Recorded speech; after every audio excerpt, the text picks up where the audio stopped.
Deemed permission ఎలా వచ్చింది?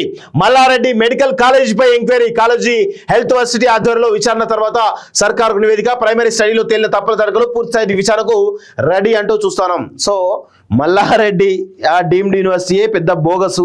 మరి దాన్ని ఎందుకు ఇంకా యూనివర్సిటీ హోదాను ఎందుకు తీసేయలేక ఇంకెందుకు చూస్తా ఉన్నారు? తీసేయాలి కదా. అంటే ఆయన నాకు తెలిసి ఇవన్నీ ఏంటంటే ఒక డ్రామాలు.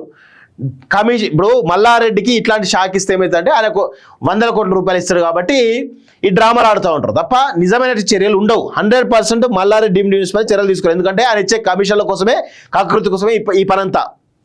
మల్లారెడ్డి మెడికల్ కాలేజీకి డీమ్డ్ హోదా ఎలా వచ్చిందని ప్రభుత్వం ఆరా తీస్తున్నది. ఆ యూనివర్సిటీపై నిత్యం కంప్లైంట్స్ వస్తుండటంతో డీమ్డ్ హోదాపై ఎంక్వైరీ చేయాలని సర్కారు ఆదేశాలు ఇచ్చింది. దీంతో కాలేజీ హెల్త్ యూనివర్సిటీ అధికారులు మల్లారెడ్డి డీమ్డ్ యూనివర్సిటీపై ఫోకస్ పెట్టారు. కాలేజీ వర్సిటీ నుంచి ఎన్ఓసి తీసుకోలేదని అధికారులు ప్రాథమికంగా గుర్తించినట్టు తెలుస్తా ఉంది. సో పూర్తి స్థాయిలో ఎంక్వైరీ తర్వాత వర్సిటీ అధికారులు ప్రభుత్వానికి రిపోర్ట్ ఇవ్వనున్నారు. అంతేకాక గతంలో రాష్ట్ర వ్యాప్తంగా డీమ్డ్ హోదా పొందిన అన్ని యూనివర్సిటీపై ఎంక్వైరీ చేయనట్లు వర్సిటీ ఆఫీసర్లు వెల్లడిస్తున్నారు. కొన్ని ప్రైవేటు యాజమాన్యాలు అడ్డదారులో డీమ్డ్ హోదా పొందినట్లు వర్సిటీ అనుమానిస్తుంది. ఇదే అంశంపై తాజాగా కాలేజీ హెల్త్ యూనివర్సిటీ నుంచి యూజీసీలకి లేఖ కూడా రాసినట్టు తెలిసింది.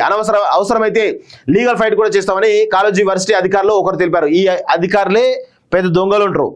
వాళ్లకు ఈ కమిషన్ల కకృతి పడే ఇవన్నీ చేస్తూ ఉంటారు తప్ప ఏముండదు. ఇటీవల దరఖాస్తు పెట్టిన 3 ప్రైవేట్ మెడికల్ కాలేజీలు కూడా వర్సిటీ హోల్డ్లో పెట్టినట్లు ఆయన వివరించారు. నార్త్ స్టేట్లో అధికంగా ఉండే డీమ్డ్ ప్రైవేట్ యూనివర్సిటీల కల్చర్ క్రమంగా తెలంగాణలో పెరుగుతున్నాయి. దీనివల్ల సొంత రాష్ట్ర విద్యార్థులకు నష్టం వాటిల్తుందని ఆయన పేర్కొన్నారు. సర్కార్ అసంతృప్తి వెనుక కారణమా? రాష్ట్ర వ్యాప్తంగా ప్రభుత్వ ప్రైవేట్ మెడికల్ కాలేజీలోని ఫీజు రెగ్యులేటరీ కమిటీ నిర్ణయిస్తుండగా వీటిపై కాలేజీ వర్సిటీ నియంత్రణ ఉంటుంది. కానీ ప్రైవేట్ యూనివర్సిటీ డీమ్డ్ యూనివర్సిటీలో వాటి యాజమాన్యాలు తమ ఫీజును సొంతంగా నిర్ణయించుకుంటారు. కాబట్టి ఈరోజు పెద్ద ఎత్తున అక్రమాలు జరుగుతున్నాయి. కాబట్టి దీనిపైన ఇంకా పూర్తి స్థాయి విచారణ, మీకు చిత్తశుద్ధి ఉంటే పూర్తి స్థాయి విచారణ చేస్తే 100% చాలా లోపాలు ఉంటాయి. మల్లారెడ్డి డీమ్డ్ యూనివర్సిటీ హోదా కూడా తీసేయడానికి అవకాశం ఉంటుంది. మరి ఇంకా తొందరగా చేస్తే బాగుంటుంది. అంటే ఈ డీమ్డ్ యూనివర్సిటీ వల్ల నష్టం ఏంటి అంటే రిజర్వేషన్లు ఉండవు, ఏముండవు, అంత దారుణంగా ఉంటుంది. వాళ్ళ ఫీజులు వాళ్ళు నిర్ణయించుకుంటారు. ఎంత దారుణంగా, చాలా దారుణంగా ఉంటుంది. ఇవన్నీ కూడా గమనించాల్సిన అవసరం అయితే ఉంటుంది. సో మల్లారెడ్డికి మరి ఏమైనా షాక్ ఇస్తారా లేదా చూడాల్సిన అవసరం అయితే ఉంది.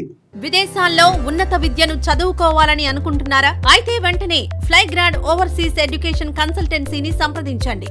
మీ విదేశీ కలలను సాకారం చేసుకోండి. ఫ్లైగ్రాడ్